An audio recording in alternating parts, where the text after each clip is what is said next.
কৈলাসহর গৌরনগর ব্লকের অধীনে ইসবপুর গ্রাম পঞ্চায়েতের ভিতর পাখিরবাদা স্কুল সংলগ্ন রাস্তাটি বেহাল দশা।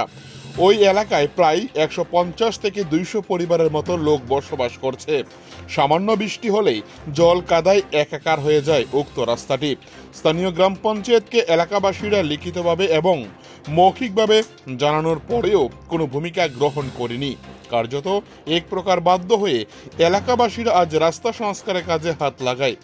এলাকাবাসীদের অভিযোগ, কচিকাচাদের স্কুলে যাওয়া এক প্রকার অসম্ভব হয়ে দাঁড়িয়েছে। মুমূর্ষ রোগী কিংবা গর্ভবতী মহিলাদের হাসপাতালে নিয়ে যাওয়া এক প্রকার দুষ্কর হয়ে দাঁড়িয়েছে।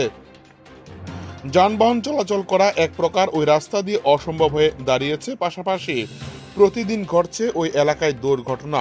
এলাকাবাসীরা দাবি তুলেছে যাতে দ্রুত সেই রাস্তাটি সংস্কার করে দেয় সংশ্লিষ্ট দপ্তর, নতুবা তারা আগামী দিনে বৃহত্তর আন্দোলন গড়ে তুলবে হুঁশিয়ারি দিয়েছে।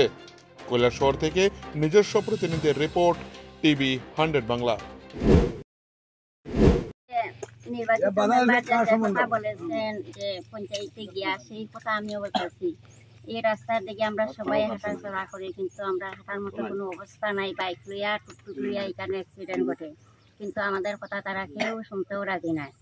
যেহেতু প্রধান হইয়া একদম দেখিয়া গেছে, দেখিয়া গিয়েও আমরা কয় ঠিক আছে কাজ হইব, কিন্তু সেক্রেটারি বলে কয় এখানে পঞ্চায়েতের মারফতে কোনো কাজ হইতো না, এখানে ফান্ডে টাকা নাই।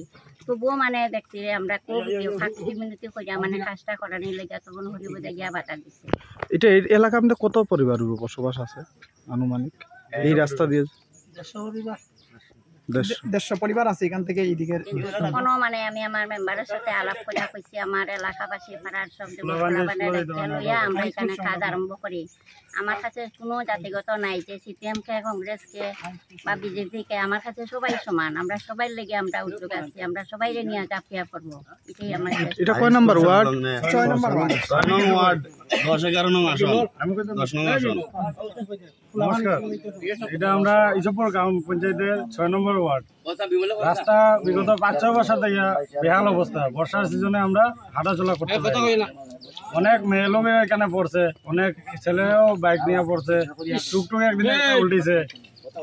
ছোট ছোট বাচ্চারা স্কুলে যেতে এখানে উল্টিয়া পড়ে যায়, হাই স্কুল সংলগ্ন। কিন্তু কেউ একজন মানে এই রাস্তাটা নিয়ে পদক্ষেপ নিতেছে না। আপনারা সব বিডিও এবং ডিএম সাহেবের কাছে বিনীত আবেদন করি যেন আমরা রাস্তাটা অতি সত্বর সংস্কার করতে পারি। ঠিক আছে, ঠিক আছে।